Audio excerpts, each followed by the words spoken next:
Why don't we go ahead and get into the younger voters?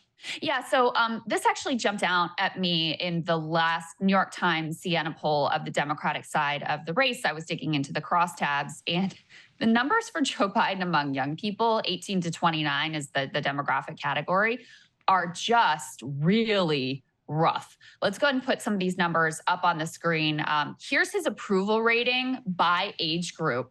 So both in this one, both 18 to 29 and 30 to 44 in the 30s. So 18 to 29 is at 36% approval, 30 to 44 is at 34%. And then the numbers get better as they get older, although none of them crack 50%. Let's go and put the next one up on the screen as well. This could give you some clue as to why 18 to 29-year-olds are not falling in love with Joe Biden here. 64% say that the economy is poor.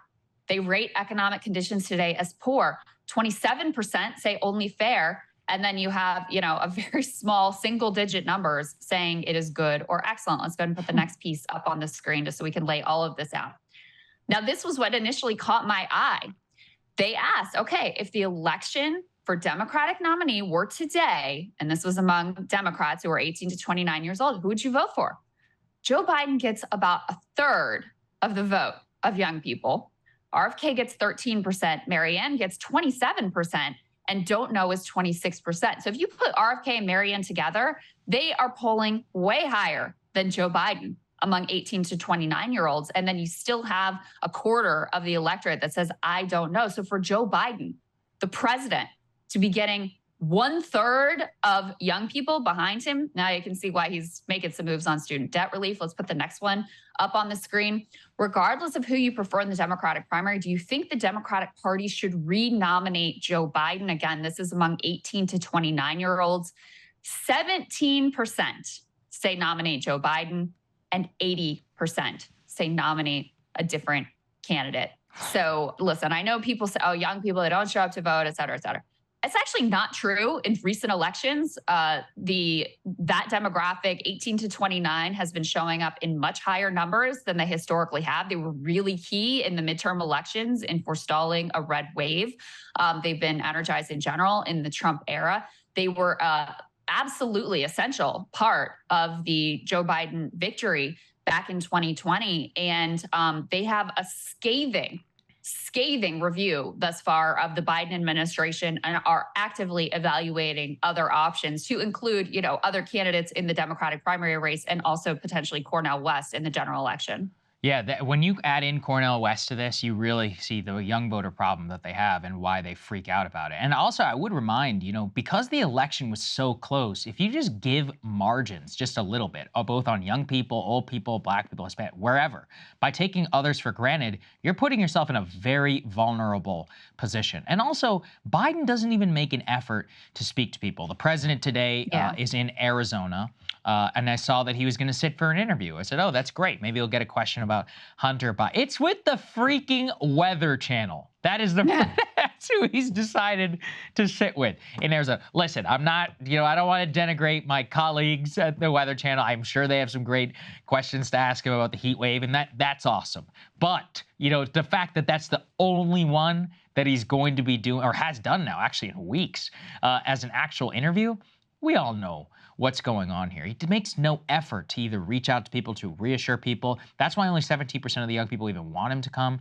In terms of the people who are speaking to their interests, you've got Kennedy, you've got Williamson, you've got West, people who are actually making an effort. I mean, I see it all the time in terms of people who are younger and not as engaged in the political process, and they have no faith. I don't think it's a surprise that his approval rating is really only high-ish amongst people who are over 60 and very much more traditional in their political beliefs. So it's a problem really of his own making, and they can continue to ignore it for as long as they want, but eventually that bill's going to come due. I don't know when. I keep saying it. It could probably take 2 decades or something like that for it to truly materialize. But, don't let anybody say that nobody wasn't talking about it from the beginning. I mean, listen, think about how much they denigrate Marianne. Remember what Karine Jean-Pierre said about her from the podium? Just so snide and sneering, dismissive, filled with contempt as she tried to artfully deliver her pre-planned joke and still stumbled over it. And Marianne is almost tied with Joe Biden among this demographic. just think about that. Think about the way that she's been shut out and the level of dissatisfaction that there has to be, that they are searching for an alternative that the media will not present to them whatsoever. I think that's remarkable. And, I dug into some of the, like, okay, well, what's the issue set for young voters? And does it look a lot different than the issue set for older voters? And it really doesn't. I mean, it's the economy. It really ties in with what we were talking about earlier with like the housing numbers. This is a generation of people, really now 2 generations of people who are looking at the landscape. They're like, I'm never going to be able to own a house. I have no idea how I'm going to afford to have a family. I'm crushed under this student debt load. I am worried about the climate, and I don't see you taking the action that I think that you should. And so they are justifiably very dissatisfied with what the Biden administration has been able to do for them in terms of just their material reality, being able to imagine themselves in a stable, prosperous, like solid middle class life. Those chances feel vanishingly small. And it wasn't always this way. I always think it's important to point out at the beginning of the Biden administration, young people were his strongest constituency. At the beginning, they were very hopeful. They voted for him in huge numbers, very supportive of what was done in terms of pandemic relief and, some of the student debt forbearance and some of those early programs. But now, as all of that has been stripped away and you're left with, inflation, you're left with this housing market, which is crushing to people, it's no surprise that it's not that they're voting Republican. They're just, disgusted with this Democrat. They want a different Democrat, or they're open to a third party. Yep. And look, we'll see how it works out for Joe Biden come 2024. Personally, just don't think it's going to work out all that well. Hey guys, if you like that video, go to breakingpoints.com, become a premium subscriber, and help us build the best independent media organization on the planet. That's right. We're subscriber funded. We're building something new. We want to replace these failing mainstream media organizations. So again, to subscribe, it's breakingpoints.com.